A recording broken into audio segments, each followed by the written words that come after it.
This episode of Headlock Talk is brought to you by Austin-based company Naturally Hemp's and their new line of CBD gummies. These gummies are made with 100% baked-in, pharmaceutical-grade, non-isolate-based CBD.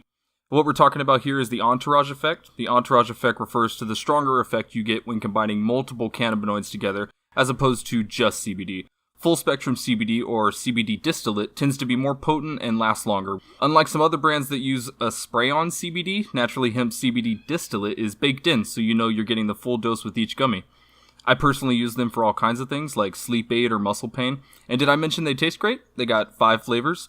Strawberry, green apple, lemon lime, watermelon, and get this, the orange flavor has vitamin C in it. Ooh. So, if this sounds like something you could go for, head over to your nearest Create a Sig vape shop and pick yours up today to see for yourself the difference Naturally Hemp's gummies can make in your life. So you know that song, like, you gotta know when to hold them. Yeah. Know when to fold them. So he talks about, like, you have to know when to walk away and know when to run. Yeah. What are you supposed to be running from? I don't know. Yeah, I mean, but did you, like, really severely screw up, or are you supposed to, like, or did you cheat? Like, why are you running, dog? I don't know. Who did that song? It's an old country song, I think. Maybe it's like Kenny Rogers, perhaps? I want to say that sounds about right. Could be Kenny Rogers. Kenny Rogers. What would Kenny Rogers be running from? A lot of things in life, I'm sure. Yeah, maybe. Maybe. But you know what he's not running from? This episode of Headlock Talk, ladies and gentlemen, we are back. Oh, snap. Oh, snap, indeed. Oh, snap. My name's Tanner, and of course, to my right, the one, the only, Mr. Stephen Grudy. Hey, everyone. Well, hello, Stephen. Hi. How are you doing? Oh, I'm doing okay. How's your week been? It's been all right. Yeah? It's been all right. Really, really busy, but I'm doing good. I'm doing good. I feel you there, dog. I feel you there. Yeah. Well, let's talk about some wrestling. You want to talk about some wrestling? That's not real wrestling. This is wrestling. Shout out to my South Park fans. There you go. Yeah, we'll start off today's episode with the 10 count. 10 minutes of us just bantering back and forth about stuff. But the big news of the week has been the topsy-turviness as far as the ratings and the stock prices. And, the stocks seem to be doing okay. They hit $100 for WWE's stock specifically hit $100 this week, and then went all the way down to about $83. So they took a pretty bad hit after reaching some high highs. That's not a small hit either. And then as far as the ratings go, the TV ratings have just kept crawling lower and lower and lower. Yep. So I guess the big question here, Stephen, is, how do we fix this? Well, so there's a lot of problems at play here, in my opinion, going from, just the scripting of all the talent, lots of different things. My main thing here is that I feel like the WWE is really trying to sell their product to people who don't really have a lot of money. And let me explain myself. To children. Ah, okay. They're trying to market their product to children. Yeah. And which, that's all well and good, because you get a lot of children behind it. All these children want the new Universal title belt, and they want the Rey Mysterio action figure, and they want all this stuff. But when you alienate a lot of the people who actually watch your product and have money, adults that can spend money, like you and I, you end up putting yourself in a bad spot, because cool, you want a lot of kids to like your product, but they don't have jobs, they don't have money. True. They're not buying your pay-per-views, they're not buying your shirts. True. So, well, and I've heard the flip side of the argument being, TV across the board is dying, cable TV is dying, and Raw is still in the top 5 every week when it comes to overall ratings, and there's something to be said for that. I mean, that is a good point to bring up for sure. But at the same time, it's like, well, I hope so, because USA is doling out a whole bunch of money to WWE, in order to make sure that happens. Right. And they do a pretty decent job at advertising it. And they've got other shows like Total Divas and Total Bellas and Ms. and Mrs. Ms. and Mrs. Yeah. Okay, there we go. Yeah, so I mean, like, you know, it's all running back to the same product. Hey, go watch WWE. It's cool. Yeah. You know, but it's just like, you know, when I go in to watch Raw every week, I always feel coming away just a bit like, huh. Yeah. You know? Well, I completely agree with that. One of the things I feel like with a lot of these, like a lot of the feuds and a lot of the storylines that we're getting, they almost feel put there to sell things. And put there to sell shirts and all this other stuff. Not necessarily to put on a good show or an exciting show, but enough just to keep you on the hook, enough to buy Seth Rollins' next shirt or Samoa Joe's next shirt. You know what I mean? Well, and I do dig buying the next shirts, especially when they go on sale. But I did a little bit of digging, and there's a great website that y'all can visit. It's called WrestleNomics. I think it's WrestleNomics.com. They've got spreadsheets about all sorts of information pertaining to WWE's financials, its revenue, profitability, its TV ratings, blah blah blah. Well, that's cool. Yeah, I mean, there's a lot of things that that you can find out there. One of the things that I've learned is that things like obviously house shows are down. Overall attendance to events, especially like Raw and SmackDown, those are way down. And merchandise sales, like those T-shirts and those belts, those are also way down. Yeah. What's really helped keep WWE afloat here, and again, this is, ladies and gentlemen, this is not our forte. We don't normally like digging into this part of the business here. We'd like talking about what's actually on the shows. But since this is a major problem, you know, right now, or at least this is what's been the talk of the week. I mean, I feel as though it's good that we discuss it here. Past several weeks, honestly. Yeah. But what's really kept them afloat are these.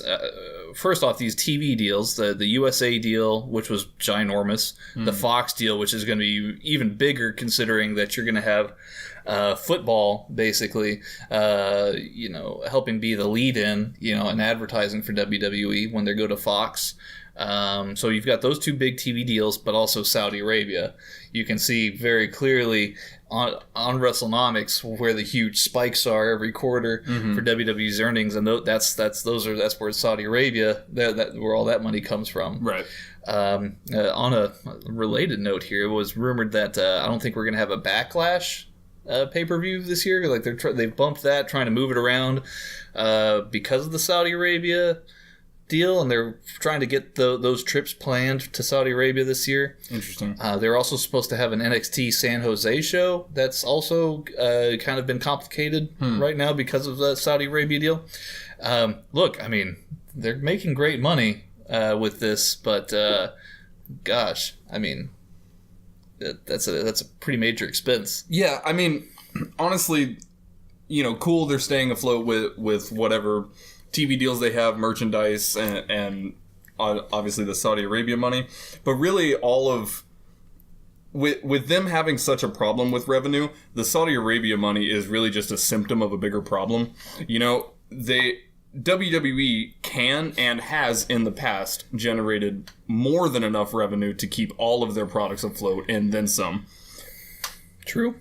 We're seeing now the drop in viewership and sales and everything like that, completely due to the fact of, look at the current state of their biggest product, Raw. Yeah.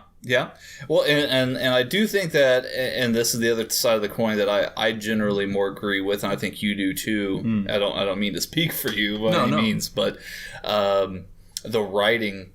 The writing is just all over the place, and you hire. I'm saying you, not you, the listeners, or you, Steven. Right. But I'm saying Vince McMahon changes the show even midway through Raw, right? Like you have he's got so many things going on, and he's writing. He has writers who write the show, and then he takes that and then he rewrites the show, and then he's working with talent, and he's got so much else going on, and then he's got XFL on top of that, and that's a whole nother distraction. Haven't heard of that in a while. Yeah. So, I mean, I think XFL is supposed to be next year or the year after, 2020 or 2021. Yeah. It's like, come on, like, you've got too many cooks in the kitchen. Yeah. Or I'm sorry, not even too many cooks in the kitchen. You've got just one cook who's cooking all the food in the kitchen. Yeah. and he's got not enough time to do it. So, I mean, it's time that you have more people like Paul Levesque, Triple H, and Stephanie to an extent, and Shane to an extent as well. You need to have more people trying to do these things and be more hands-on to help benefit the product more. Yeah, no, I 100% agree. I mean, obviously we like Vince here, like, as a person. We're not trying to, like, lay into him too hard, but... Yeah. Yeah. But, it comes to a point where, when you've been running a company for 20-something years, and or even longer than that, and you start to see these dips, these constant dips, and that it's been dipping for a while, you got to sit back and ask yourself, like, okay, maybe what I'm bringing to the table is no longer fresh. And is no longer what the audiences of today would like to see. And there's definitely nothing wrong with that, but you really do have to take a step back and think, hey, is my constant involvement in every aspect of this company really the best thing going forward? Right. Well, we asked that question a few weeks back. Hey, is Vince hip? Is he happening with the times? Both of us answered no. Well, we'll have to wait and see what happens next. I mean, one thing's for certain: the day that Vince steps away, right?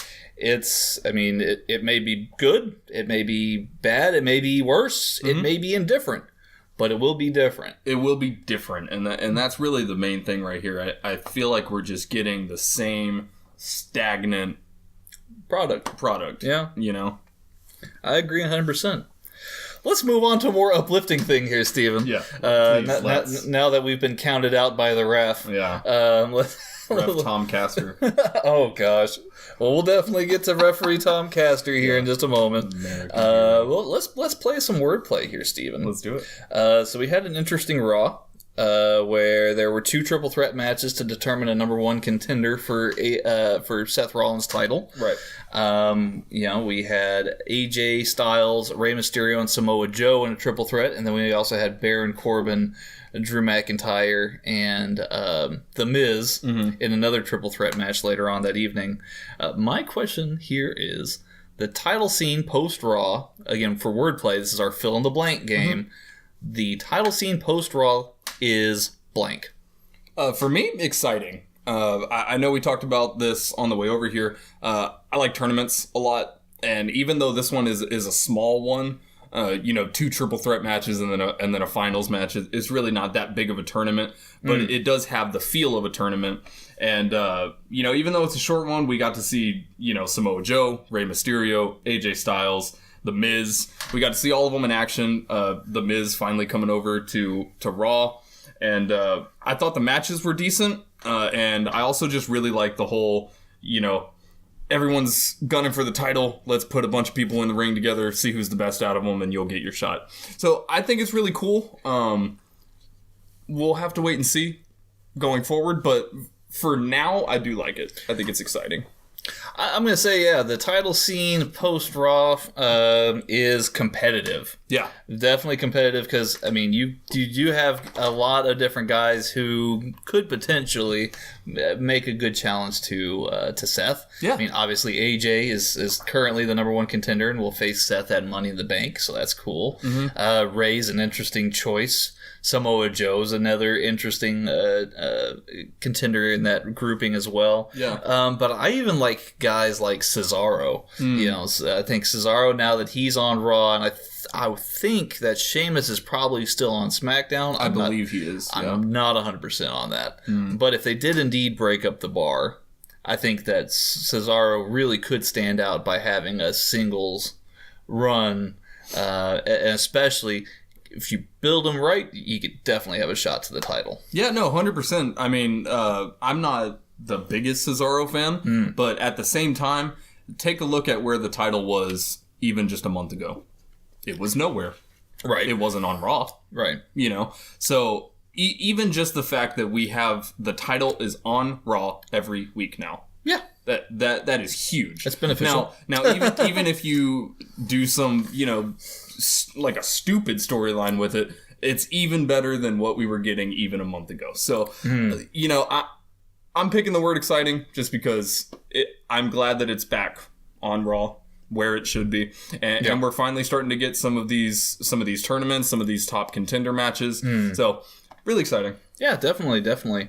And there's, like I said, there's a lot of them. I mean, even past, I personally would have liked to see Seth Rollins versus The Miz. I think that would have been awesome. Yeah. I mean, they could always revisit that. The Miz and Seth do have a history. I mean, even past guys like the 6 guys that we talked about already and Cesaro. I mean, you've got guys like Ricochet, and then you've got the new Robert Roode. Yeah, new and improved. He's got that mustache, looking like Joey Ryan's dad now. So that's cool. That's cool. So yeah, we'll just have to wait and see what shakes out. But it is looking promising. At least, again, we just want to see it written well at this point. Yeah. Can I just say though, the tournaments and everything, the actual matches themselves, and the way it was played out, I really liked. However, the promo on Raw with Triple H and Seth, and then everyone and their mom just came out. They cut the same promo. It was one of the worst promos I've ever seen. It was so bad. Yeah, it's 'cause everybody said. So this is what you were talking about everyone gunning for me, huh? Yeah. Can you give me a more cliche line? That promo was awful. Yeah, because there's literally 6 guys who all cut the same promo saying, "Hey, Seth, I'm coming after you." And in between 30 seconds of them walking to the ring, so it's like, "Oh, hey, Rey Mysterio." Oh, he said the thing. Yeah. And then, it's Samoa Joe, and he said the same thing. Yeah, cool. Oh, here comes the Miz, and he's got some goggles. He does, but he said the same The same thing. Yeah, exactly. Speaking of having some excitement here, let's talk a little bit about Kevin Owens. We talked about him last week, and I know that we noted, hey, maybe you build this up a little bit and you turn on Kofi Kingston, and just right as we say that, almost they just go ahead and turn Kevin Owens on Kofi Kingston. Yeah, which I mean, a lot of people really like, because it does give Kofi something to do. But my question here for wordplay: the timing of Kevin Owens' heel turn on the New Day was blank. Written on the walls is what I've gone with. Just like you just said, we did mention it last week that this is probably where it was going to go. I really didn't expect them to do it so quickly. But it happened. We said it was going to happen. It did happen. With Kevin Owens leaving as a heel, coming back as a babyface, it was going to happen at some point. It is kind of strange that they really didn't roll with it for very long. I think it would have been cool to have Kevin Owens be part of New Day for some extended period of time, in which his eventual heel turn would have meant so much more. Yeah, but it is what it is. I saw it coming. Right. Well, and I mean, you could also... This does play a little bit into the story of, Vince did bring back Kevin Owens, and Kevin Owens did take on Daniel Bryan at Fastlane in the spot that most people said that should have been Kofi's. Yeah. Well, but we still got Kofi Mania at WrestleMania 35, so that kind of ties in here. I'm going with the timing of Kevin Owens' heel turn on the New Day was a bit premature. I think that they really could have extended that out another week at least, if not 2 weeks. At least, honestly. Yeah, because now you still have about 4 weeks to build this thing. And we know what happened last time when WWE had a lot of time to play with the storyline. Yeah, it kind of lingered there. So it's very unique that they turned it as soon as they did.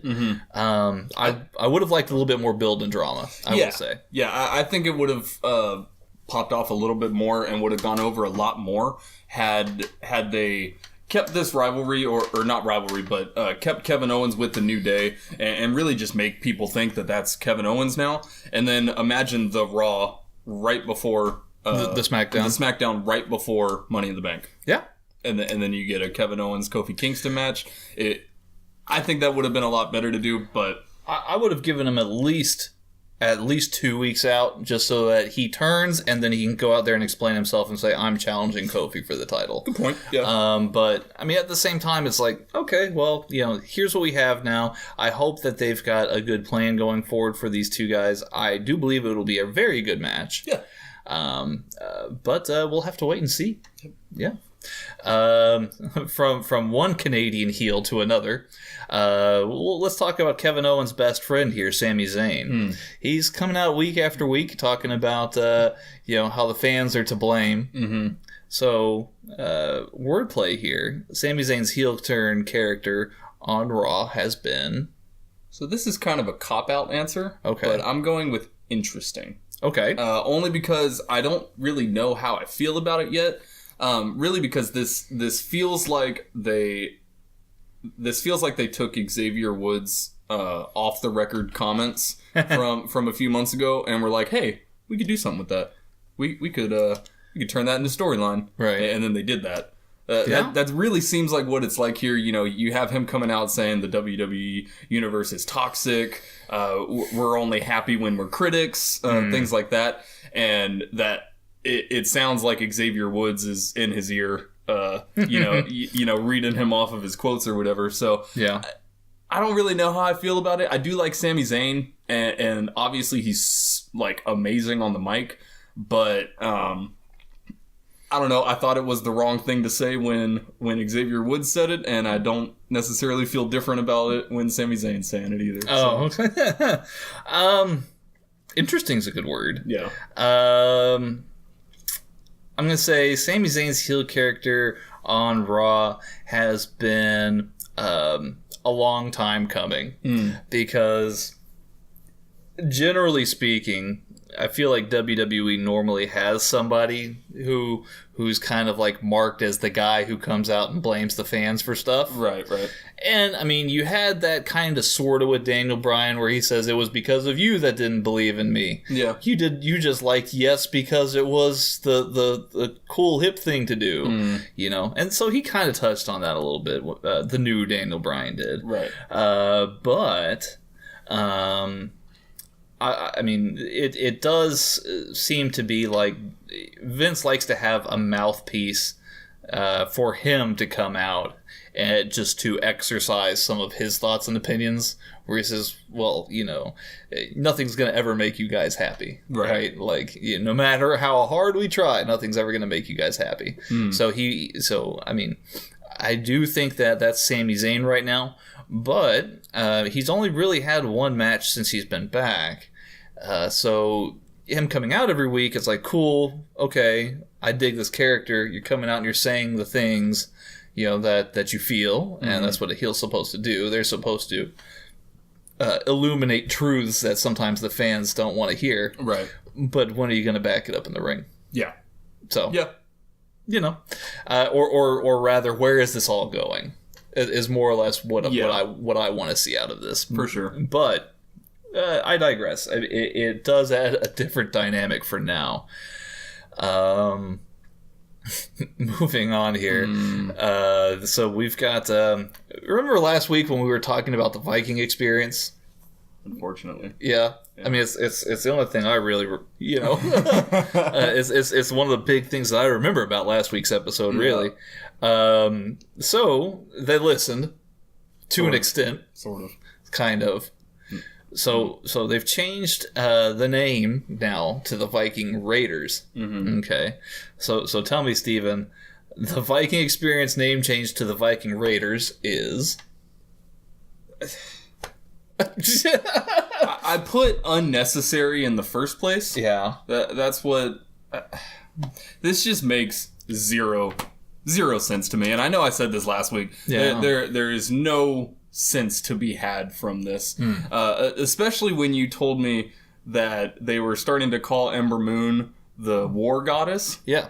So everything that I was reading online is that one of the big reasons they changed the name to Viking Experience was that they didn't like war. They didn't like the name war. They didn't want the WWE crowd to be chanting war and everything like that. But now if they're going out and calling Ember Moon the war goddess, they don't have a problem with war at all. So I'm glad that they heard us to a certain extent, and that they did hear us, and they're like, okay, cool, you can have Viking Raiders, you know.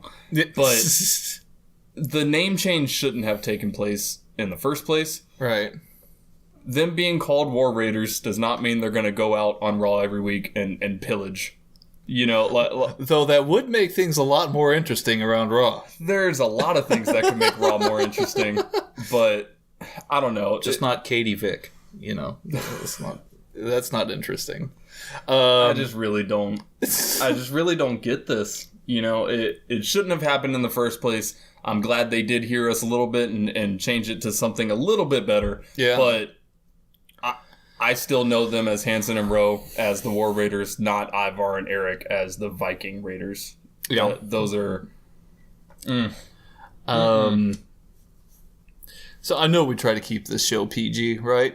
But I'm going to go with the Viking experience change to the Viking Raiders is half-assing it. Yep. Right? 100%. You literally changed one set of words, right? When you shouldn't have even changed them at all, like you said, right? So when you did a name change like that, just change it back.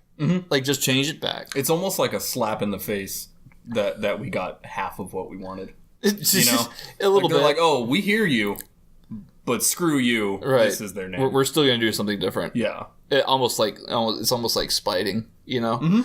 Yeah. Well, what's even more interesting, and I pointed this out last week, but go back 2 episodes in NXT. I think you can actually even go back to this episode of NXT. They were still called the War Raiders on this week's episode of NXT, and last week they were wearing T-shirts. T-shirts were actually printed that said War Raiders on them.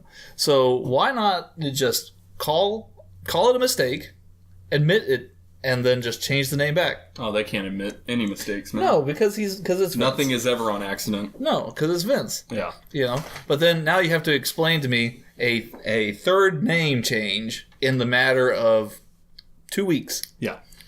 And it's just silly. That's why I'm saying, you know, you're confusing the audience, and there's no continuity. You need desperately that continuity editor. I really hope they pick out our resumes here, Steven. Or maybe they did hire a continuity editor, and that's what we got from that continuity editor was Viking Raiders. We're all doomed. We're all doomed. Yeah. Well, let's make the most of it. Yeah. You know how else we can make the most of this terrible, terrible situation with the Viking experience? What's that? Or Viking Raiders. See? We don't even know what to call them anymore. Dude, yeah. You've literally screwed up my head. This feud between Andrade and Finn Balor, I'm really kind of digging this. Yeah, 100%. Yeah, so you know, fill in the blank here, wordplay. Andrade versus Finn matches and their feud overall are... in one word, great. Yeah. No, I'm really, really liking it. Obviously, both of us have said on previous podcasts, big fans of Andrade, big fans of Finn Balor. Yeah. I think it's great, especially after this god-awful Bobby Lashley feud that Finn Balor was shoehorned into. It's really good to see Finn go out with another person who can entertain me. Can work. Can work. Yeah. No, I agree. I think the Andrade and Finn matches and their feud are adding fire for sure. Yeah. Now I will put a slight asterisk here because I agree with you 98% of exactly what you said. Mm-hmm. The one thing that I'm a bit confused about, and I'm not trying to be overly critical here, but I don't know if you've noticed this, but on Twitter, they seem to build a lot of feuds from Twitter for whatever reason. Like, why do it on the internet when you can just show me, do it on TV? Yeah. But what's weird is, so Andrade beats Finn on Raw.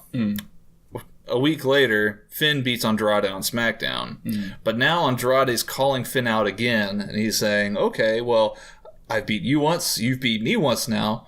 Why don't I challenge you for the title? Let's put it all on the line this time. Take all. A little, winner take all in our series, which is great. I get where he's coming from, and yes, absolutely, they should have that match. Yeah. It would just feel a little bit better, and I'm super nitpicking right now, but it would feel a little bit better if those results were swapped. So if on Raw you had Finn win the first match, and then Andrade says, I want a rematch, and then Andrade wins the rematch, and then says, you know what, now I've tied it at 2-2, let me get my title shot. I've beaten you, you're the champ. I deserve that shot. Yeah. So I'm super nitpicking on that. But I do believe that this feud is awesome. Yeah. It needs to continue. Both these guys know how to work.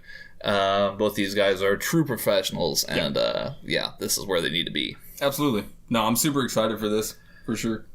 Let's talk about something I'm not super excited about. This has been a little bit of a downer episode. Yeah, a little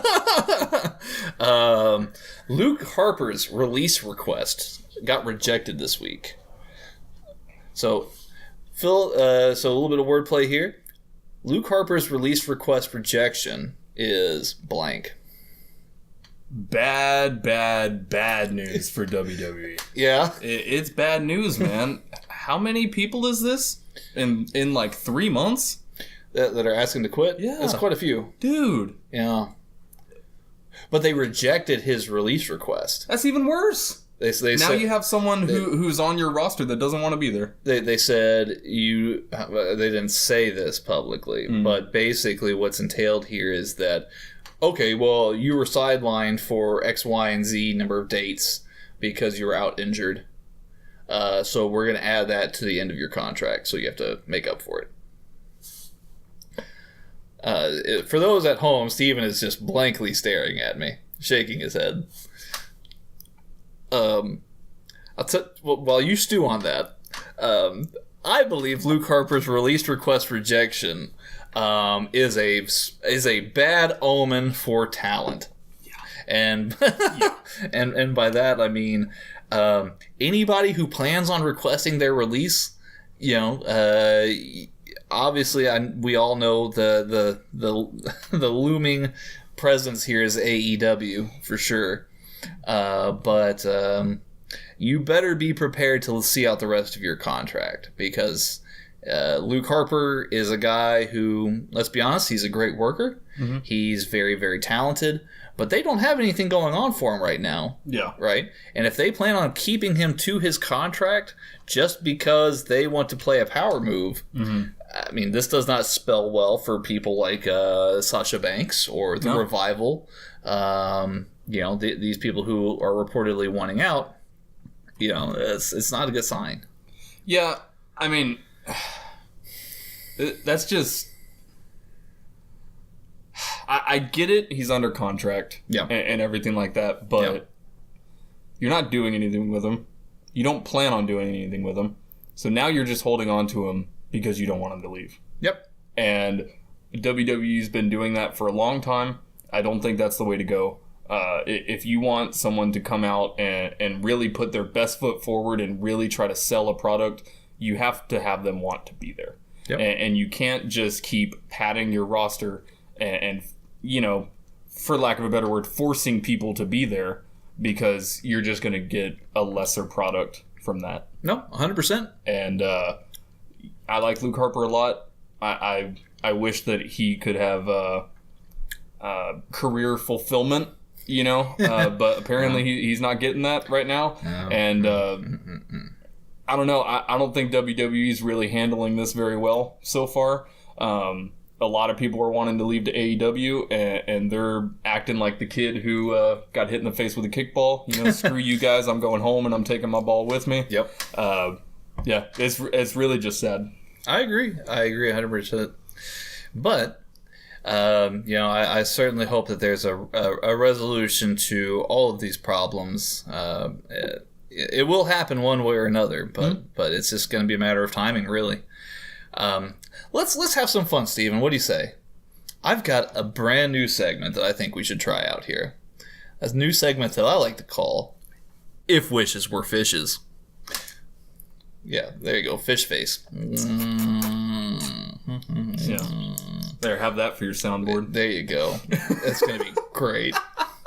So the object of this here, Steven and I will make wishes, and we will grade them in terms of fishes. So Indeed. like a we'll give it like five flounders, or like 4.5 trouts. 4.5 trouts. Yep. Maybe two sea basses, or a fine octopus, perhaps. So if wishes were fishes, Steven, what would you like to see happen? I wish WWE would move to a PG-13 rating. Oh, really? I do. Okay.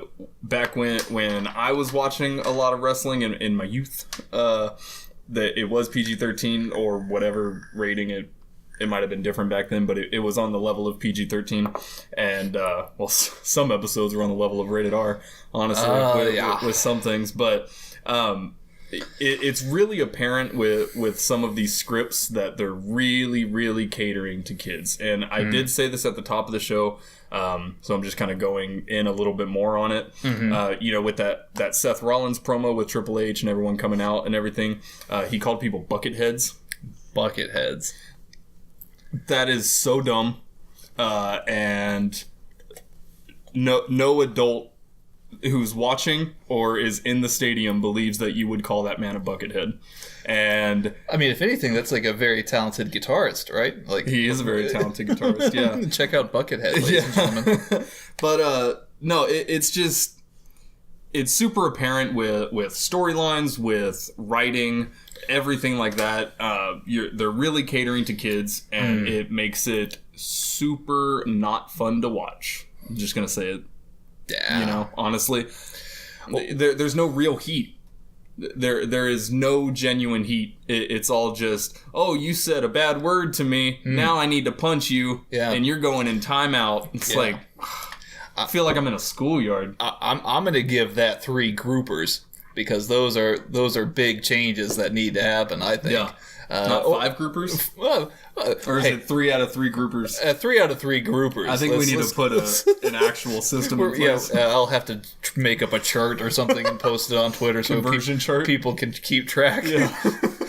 But yeah, 3 large groupers. Let's put it here, because those are some big fish, and those are some big changes. I would like to see that happen, but like the grouper, it would be very slow to transpire here.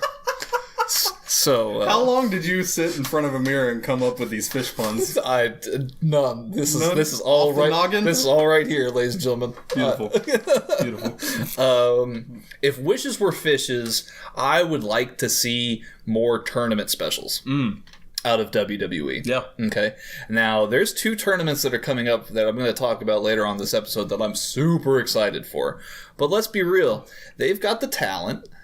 Between NXT, NXT UK, 205 Live, and heck, you could even take some of the more mid-card talent on Raws and SmackDowns and put them into like weekend tournament specials to determine number 1 contenderships for all sorts of things. Yeah. Make a tag tournament, make an Intercontinental tournament, or even, heck, make an NXT Championship tournament, or a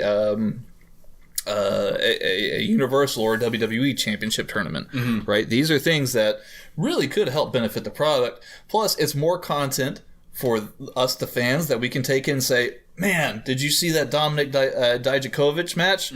Or, oh man, I can't believe I saw Trevor Lee debut. Or, man, Keith Lee's really awesome. Or, man, I can't believe that Matt Riddle's the number 1 contender to face Seth Rollins. Yeah. These are things that we could talk about and see in the future. They've got the talent to do it. They just haven't done it. Absolutely. So it's a real win for us as the fans, and it's a win for WWE, because they can keep saying, well, look at how much content that we produce, and look at how many people are actually watching it. Yeah. So, see, the biggest thing I like about that, too, is that a lot of the title scenes, whether it be Raw, SmackDown, really not so much NXT, but a lot of it's a popularity contest. And it's a politic contest. Yeah, it's being more and more taken back away from the actual wrestling. And so what I really like about that is it brings back number one contenders. It makes the title scene be all about the in-ring wrestling as opposed to, oh man, this guy came out last week and called me a buckethead. Oh. You know what I mean? So I really like that idea. So fish rating here, Steven. Fish rating, I'm going to give that 4.5 trouts. That's a pretty solid trout. Yeah. Oh, what happened to the other half of that trout, Steve? I don't know. Which side do I get? Do I get the tail end or the head end? You get the head end. Okay, great. Yeah. I think that's where all the protein is. I don't know enough about fish, but 4.5 trouts. Locking it in. Fantastic. I love it. Alrighty, Steven. If wishes were fishes. If wishes were fishes, the War Raiders would still be called the War Raiders. But moreover, in a bigger point, I wish that big NXT guys that get called up to the main roster don't lose their gimmick and don't lose their character and would stay what made them popular in the first place.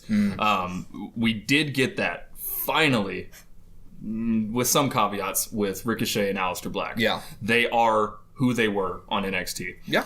And, you know, they added the bullet sound to Ricochet's entrance and the creaking to Aleister's entrance, which me personally, and both of us, we really don't like, but you can't say that they're not the same person. And that's really, really good. Yeah. But WWE, Vince has a track record for completely changing gimmicks or just not using them at all. So I guess if wishes were fishes, I would wish that NXT wrestlers were treated more fairly when switching to main roster. That's solid. I'm gonna give that one giant megalodon. Oh snap! It's like a world eater. Is that the big one? Like, is that the biggest? That's the biggest ever. Oh, like man. it used to eat whales for, you know. So yeah, I agree 100%. I think there's so many things that go into that argument, as opposed where it's like continuity, you know, keeping things the same, you know, making sure that, you know, these guys are booked strongly, you know, because that's really what you're trying to do, right? You're not calling these guys up just to be like, okay, well, here's the mid card. Yeah, well, you're trying to build. Yeah, you know, and I feel like with a lot of these guys, they just. You know, they always talk about it in NXT. You know, one of the biggest goals for most NXT guys is to get to the main roster. But at this point, it's leaps and bounds better for you to stay on NXT. You know? Yeah. So. Well, and a lot of guys are saying that, you know.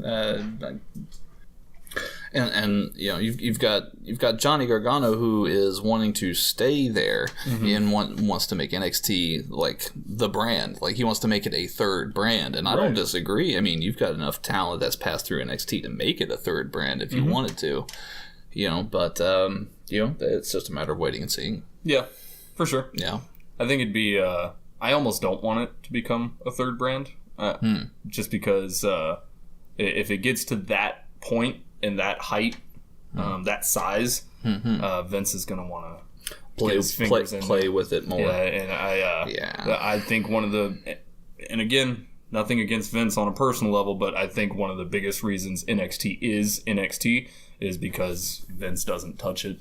Yeah, you know, that's true.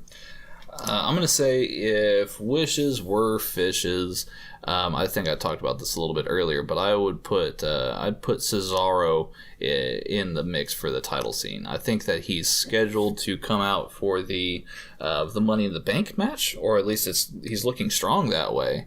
You know, and I really do think that a feud with him against Seth would be very, very interesting to watch. Absolutely, especially if you find a way to make Cesaro this like mega like unbeatable kind of guy now that he's kind of unleashed himself away from Sheamus. You know, he does have the in-ring talent. He definitely has the in-ring talent. For sure. It's a matter of making sure that he can cut promos, and he's really actually quite charismatic. They just don't give him a lot of promo time, unfortunately. Yeah. Well, they kind of, to be honest, they kind of shoved Cesaro and Sheamus into the bar box and then just kind of left them there. Well, I mean, they were very successful as tag team champions. You know? Yeah. But yeah, I think that he could certainly make a big difference.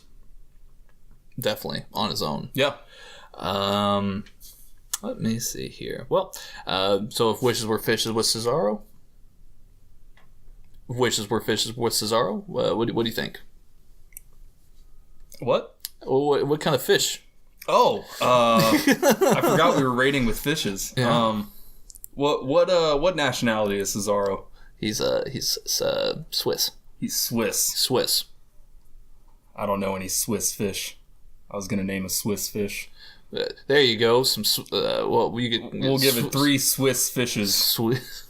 I was gonna say, I was gonna say you could do like Swedish fish, but that's not Swiss. That's That's Sweden, not Switzerland. Yeah. Swiss fish. Yeah, there we go. 3 Swiss fishes. There we go. That's really hard to say. Swiss fishes. That's brilliant. Can you pause it? Yeah. Let's do that again. Well, now that we got the If Wishes Were Fishes, I hope you guys liked that segment. Yeah. I thought it was a lot of fun. But let's move on here. We're going to do a quick rundown of the injury report, and we'll play a little bit of heel turn, face turn as well. So, injury report. Daniel Bryan's still out with an unknown injury. Jeff Hardy also has an unknown injury as of right now. Sad face. Steven has sad face. Sheamus is out with a concussion. We did bring him up earlier. We hope he gets better soon. Then we can find out what his new role is going to be. Nia Jax and Big E have had 2 successful surgeries. Nia Jax had surgery on both legs. That's crazy. Yay, successful surgeries. Yay. And then per heelbynature.com, Tommaso Ciampa's tentative return is scheduled as of this fall. We don't know how accurate that's going to be. He still has to do a whole lot of rehabbing, but hopefully... 2 things. Please be true. Yeah. And don't come back until you're healed all the way. Right. Please. Agree. Yeah. I absolutely agree. I hope it's sooner as opposed to later, but yes. However long it takes. However long it takes to be 100%. Yep. I think that's the moral here. Mm-hmm. We also saw that NXT referee Tom Castor. We wish him all the best right now. He broke his leg after taking a bad fall from a super kick during an NXT house show match between Velveteen Dream and Tyler Breeze.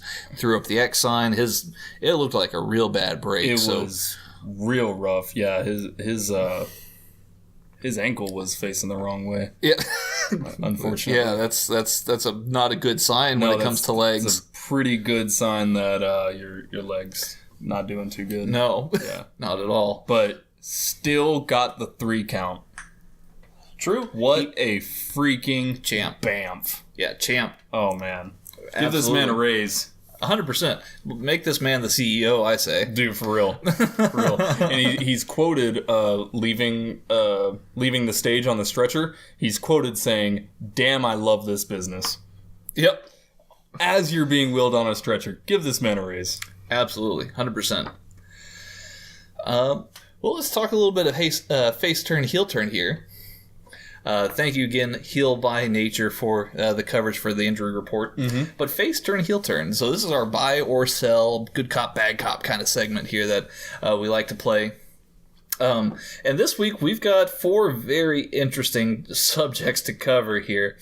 First off, there's been an interesting couple pictures circulating around the Twitter sphere right now.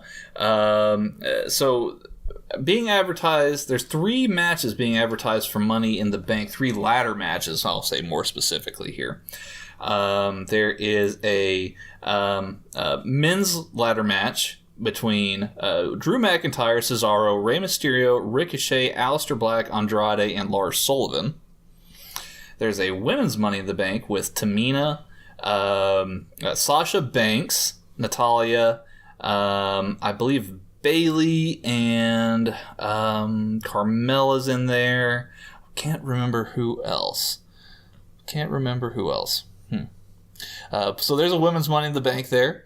And then I have written down here, there was also an advertised NXT Money in the Bank ladder match, which is very interesting here. Would be the first. I think it's you've got guys like Keith Lee, Matt Riddle, Adam Cole, Pete Dunne, Tyler Breeze, and Dominic Dijakovic. all being advertised for that one as well. So face turn, heel turn here. What do we think of the ladder matches being advertised?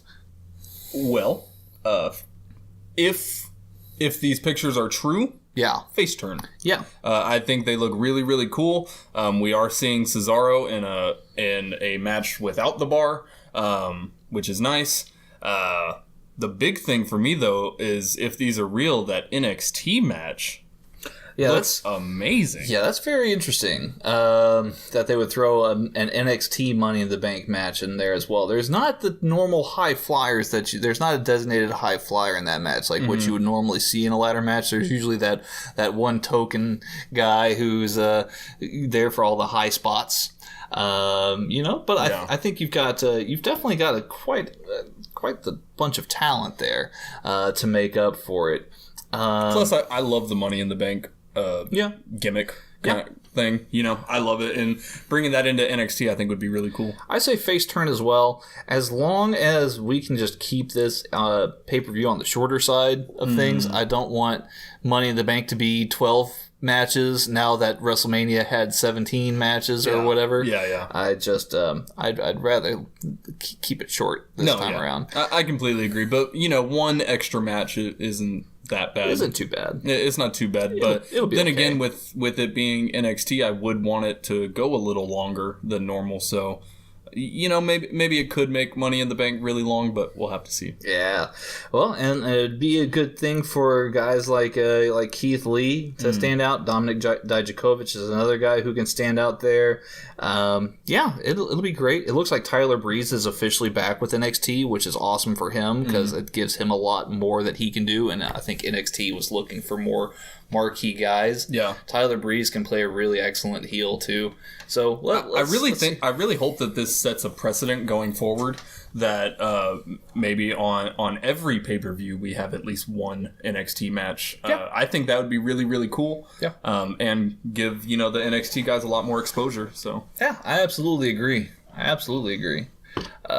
Let's go face turn, heel turn. SmackDown is the better show than Raw post shakeup so far. Face turn, heel turn on that, Steven. Face turn. Not even a question. Yeah? Not even a question. Yeah. I mean, if you take a look at some of the people on the SmackDown roster, we have Roman Reigns, who I'm not the biggest huge fan of, but he is a huge name. So we have Roman Reigns, Finn Balor, Chad Gable, Ember Moon, Mickie James, Buddy Murphy, Aleister Black, Kairi Sane. Like, it just keeps going on. There is an immense amount of talent in SmackDown right now. And that's not to say that Raw doesn't have a lot of talent. Which they do. 100%. But I think going forward, the storylines that are being built on SmackDown and the people in those storylines is, for me, just a little bit more exciting than Raw. I'm gonna agree with you on that. Face turn simply based out of, for whatever reason, they seem to not have nearly as bad of a problem as storyline continuity on SmackDown as they do on Raw. Yeah. And though it is still there, though there are some aspects of it that I wish were better, I do believe that SmackDown is the more dominant show, and very well should be. They're going to have more national exposure going forward here. Yeah. So we're going to have to wait and see how that shakes out. Just a super quick thing. I think it's part of it might even be because with Raw, it being the main brand, the big brand, we mentioned it earlier that Vince will change things mid-Raw. Yeah. And so I think they're really trying to capitalize on big pops for people. Someone came out to a big pop and they weren't expecting it. Okay, put him in the main event next week. Whereas with SmackDown, they're kind of just letting it ride on its own, building the storylines, letting the heat build. And I think that's a much better way to go about it. Yeah, absolutely. Just a quick 2 cents on that. Stick to your guns, stick to the plan that you had. Don't fuss too much with it. Let things happen organically is like I would say. Yeah. We talked about tournaments a little bit ago. Yes. Oh my gosh.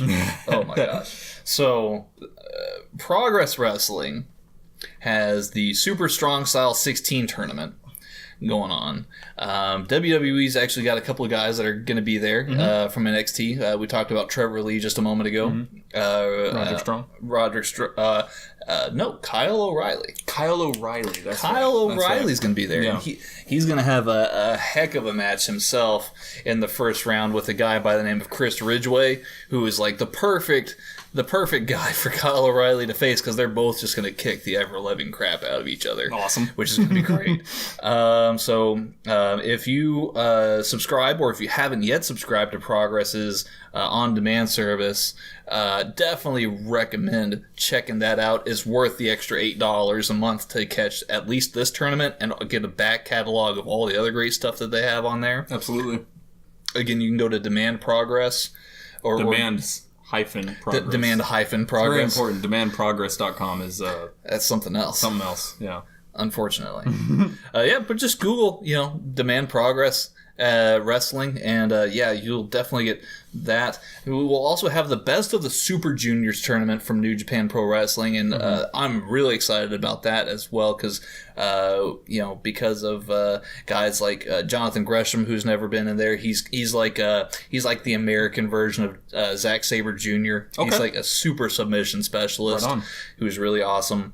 You got guys like Bandito, who's going to be there. Will Ospreay is reprising his role in there. I think I'd love to see Will Ospreay versus Bandito again. Yeah, personally, that would be a great match. Just so much talent. Shingo Takagi is in there, I believe. They're just talent on top of talent on top of talent. So, with that being said, I digress. I feel as though it's not even a question at this point. Face turn, heel turn. These two tournaments, Progress's Super Strong Style 16 and New Japan's Best of Super Juniors tournaments, these are can't-miss programming. Face turn, heel turn, Steven. Face turn. 100% face turn. I mean, with Progress and New Japan, pretty much everything I've seen from both the promotions have been can't-miss at this point, and... I don't watch a lot of Progress and I don't watch a lot of New Japan, but like I said, what I've seen has been on a high caliber. 100% can't miss. I'll definitely be watching this. Fantastic. And then this is an interesting one here. At WWE Mr. Extra on Twitter, they posted a picture of the guys from Halftime Heat. Right?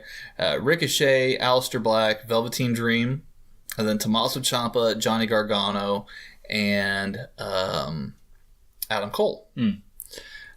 So, of these 6 men here who competed on a Halftime Heat, face turn, heel turn, Ricochet will be the first one to be crowned champion on the main roster. Face turn. Yeah? Face turn, yeah. We are getting big pops for people from Halftime Heat. No one like Ricochet, though. Yeah. Ricochet has been a star from the moment he went onto the main roster. Everyone's talking about Ricochet. The announcers love him. The fans love him. He's putting in fantastic work in pretty much every match he's been doing. Out of the 6, he's the most likely, I think. And it would make the most sense. Okay. Well, and this doesn't have to be the WWE title. This can be just any title across the board. I see. So does that change your answer any? No. Okay. Still no. No. Well, I'm going to break the mold here. I'm going to go heel turn. Okay. And this is not because I don't like Ricochet. Please do not misconstrue that. Right. I love Ricochet. As a competitor, as a wrestler, I'm a huge fan. Okay.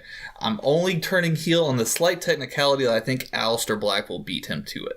I think Aleister Black will be, I would say, at least Intercontinental Champion by the end of the year.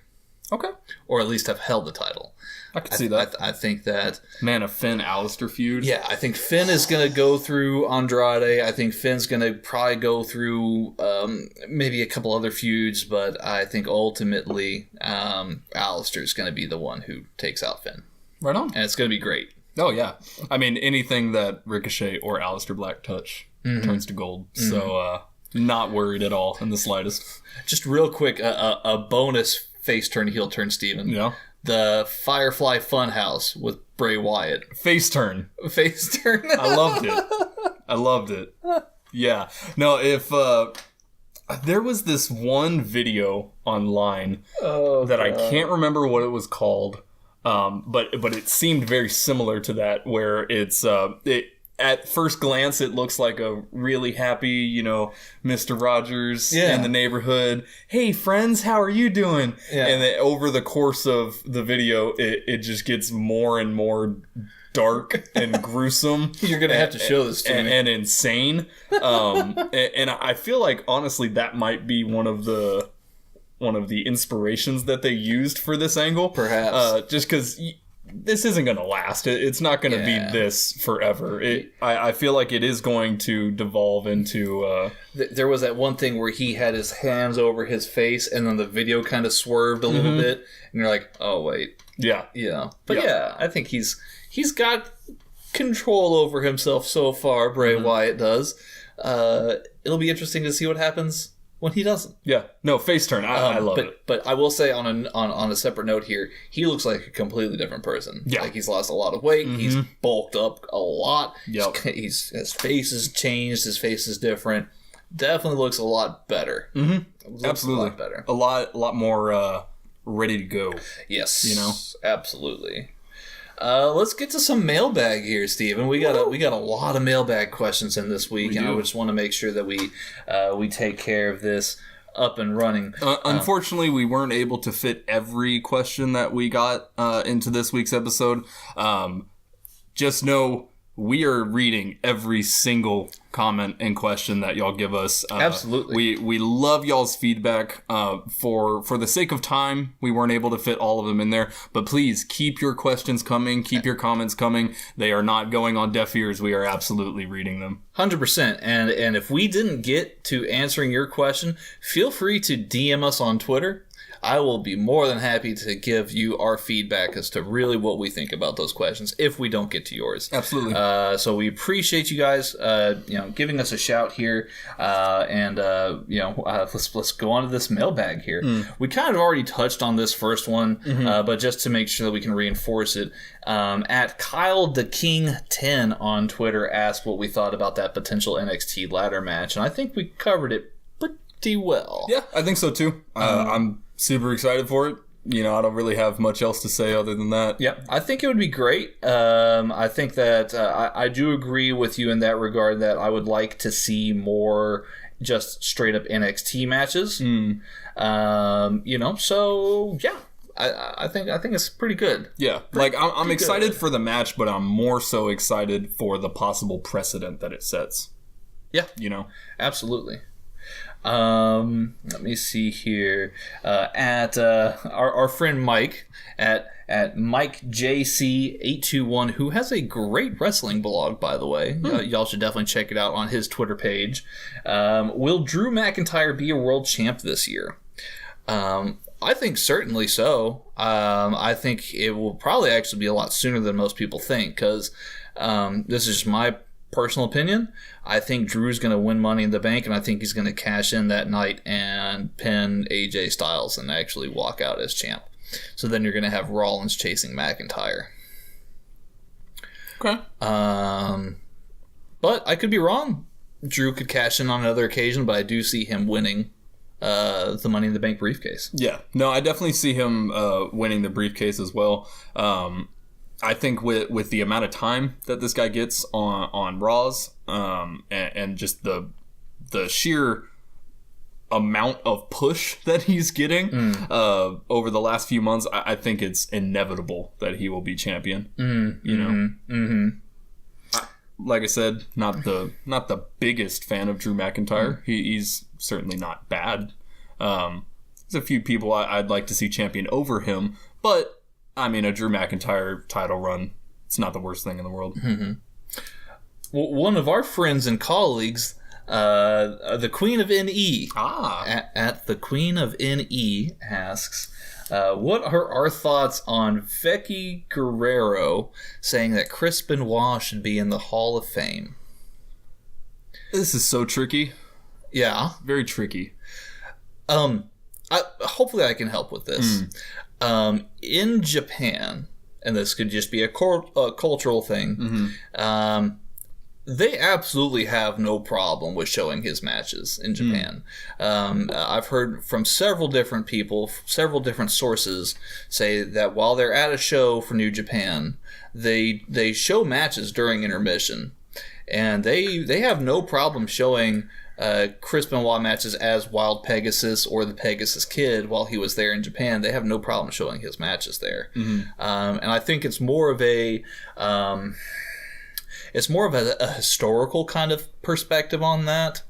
I mean, at the same time, I just don't think that you can ever really forgive necessarily what he did. Yeah. I will point out, though, and I'm not defending Chris Benoit, and I'm not defending Vicky Guerrero by any means, but they still have Jimmy Superfly Snuka in there. And he, unfortunately... no pun intended, was very much dead to rights on what it looked like for him having committed at least manslaughter, but they simply could not indict him because he was not fit enough to stand trial before he passed away.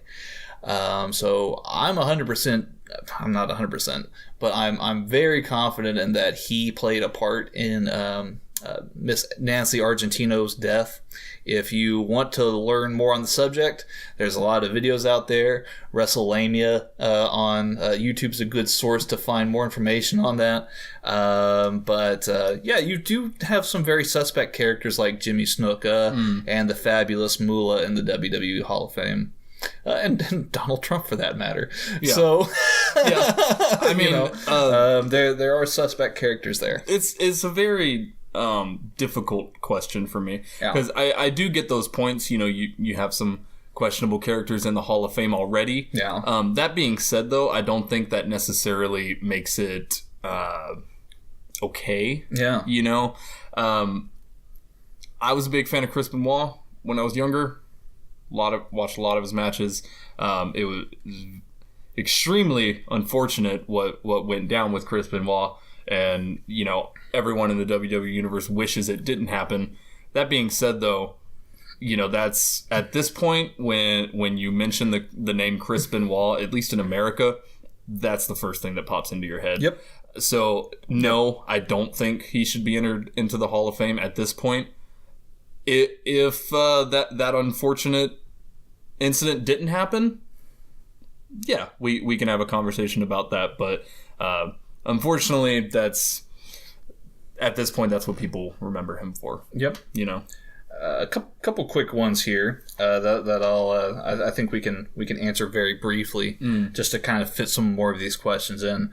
The MG Experience, that's at illustrious G40, asks, how long do you think New Japan Pro Wrestling will keep the never open weight belt on Jeff Cobb? Jeff Cobb also being Progress World Champion. He's also the Ring of Honor TV Champion. I think Jeff Cobb holds on to that belt as long as he damn well pleases, to be quite honest with you. You're going to have a tough time trying to find somebody else to fill those shoes. But who knows? Jeff Cobb, he's worked in New Japan before. I think that he's a very, very good talent. And he could be somebody who could help fill in a lot of that foreign talent space that's left in the wake of Kenny and the Young Bucks leaving. So I think that they could keep it on him for quite some time. Who would challenge for such a thing? I just don't know. There's so many people that you could put into that. But yeah, there's nobody that comes to my mind right now better than Jeff Cobb. Miss Yvonne at Reese Yvonne on Twitter asks, do you think Becky will drop 1 or 2 or no belts at Money in the Bank? If she drops 1 at least, who do you think will get it? I don't see her dropping the belts. I don't either. Either one. I think that Lacey Evans, while they are pushing her, is still a little bit weak in the ring to be called a champion. Yeah. At this point, she has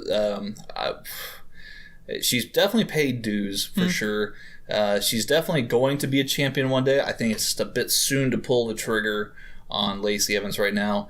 And I feel like the Charlotte thing is just continuity for them to try and close the book on that part of the story, at least for now. Yeah. But I just don't see either Charlotte or Lacey Evans beating Becky. Yeah, no, me neither. The amount of sheer star power that Becky is exuding right now is off the charts. Yeah. That I think it would be a really, really bad move to cut that short. You know, Becky's huge, and ride that train as long as you can. You know? Yeah. At Foul Original, again, that's at Foul_original on Twitter, asks, do you think Joey Ryan would ever sign with WWE?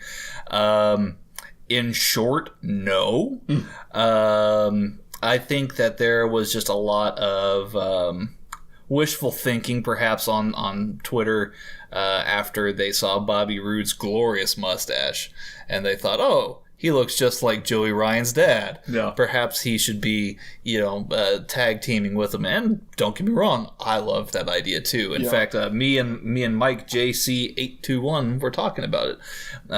But at the same time, I just don't think that he and his personality would work in WWE. Nor do I think that he really has any kind of financial obligation to have to want to work for WWE. He owns his house. He's done a lot of great work on the independent scene. If anything, he would probably go and work for AEW because he knows he could pop in and out as he wants to.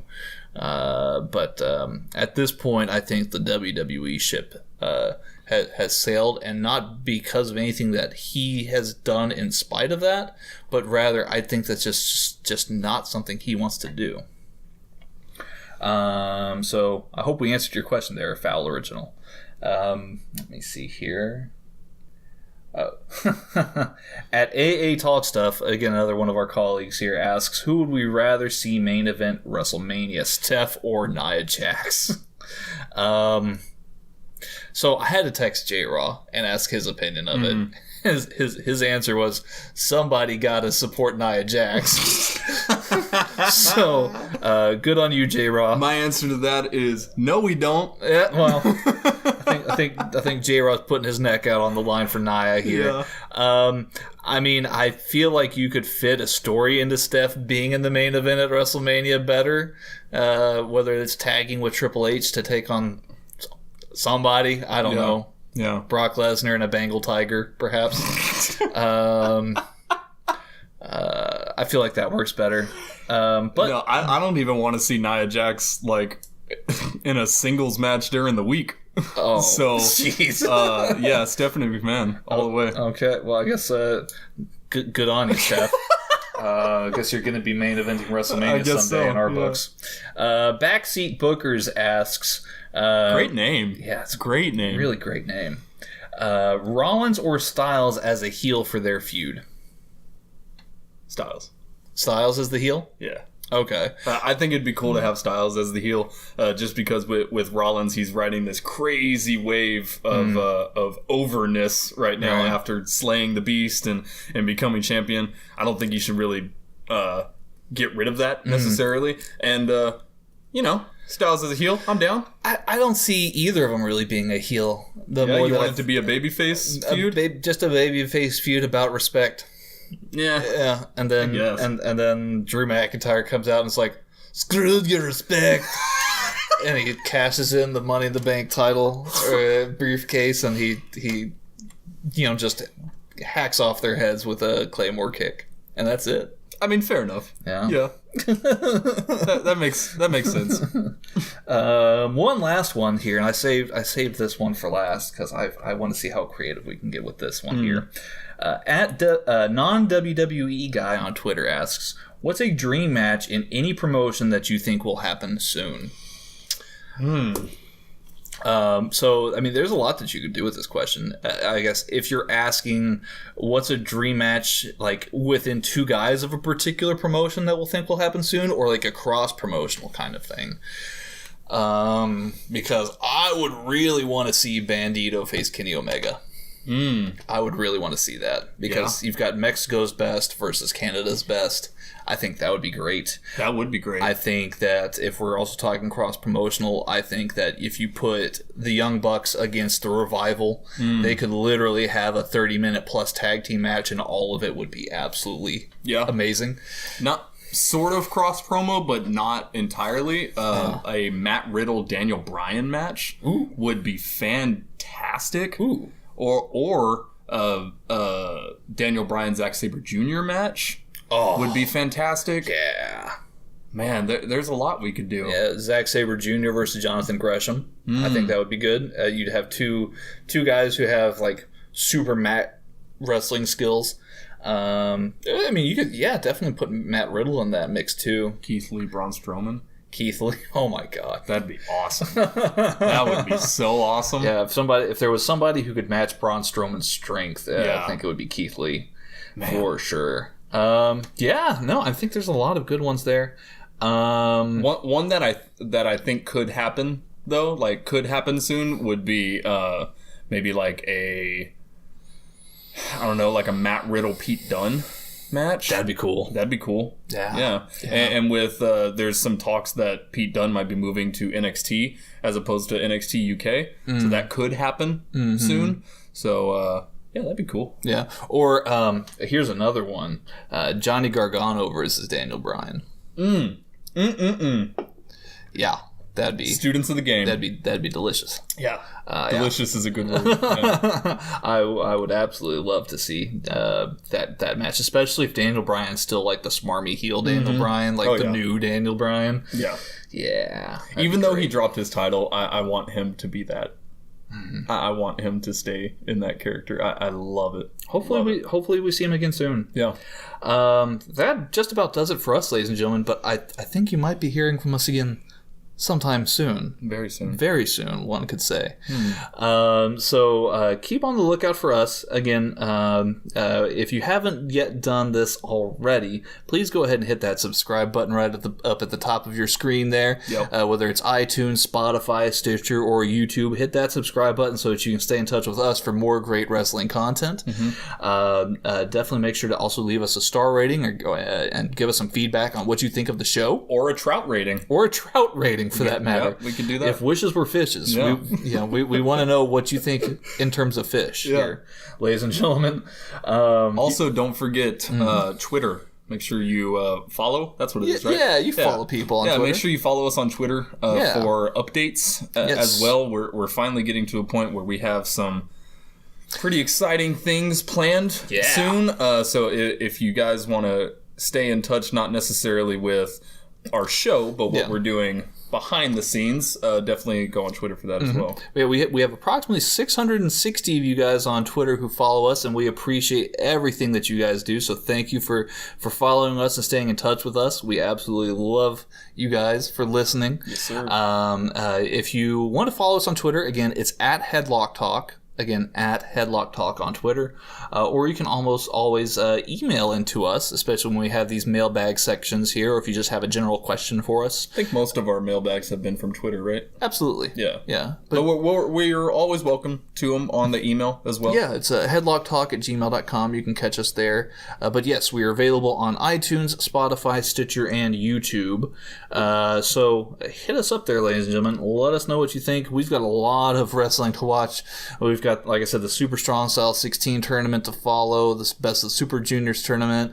We've got Money in the Bank this month and Double or Nothing this month. So lots of wrestling, Steven. Lots of wrestling. Double or Nothing's going to be so good. It's going to be great. Yeah, I'm super excited. Do you have anything else for us today, Steven? I don't think so. Stay tuned, guys. Stay tuned. We got some stuff. Yeah, we got some big things coming your way here. We hope you guys really enjoy. Once again, my name's Tanner, and to my right here, the one, the only, Mr. Stephen Grudy. Thanks for listening, guys. Later, y'all. Later, y'all.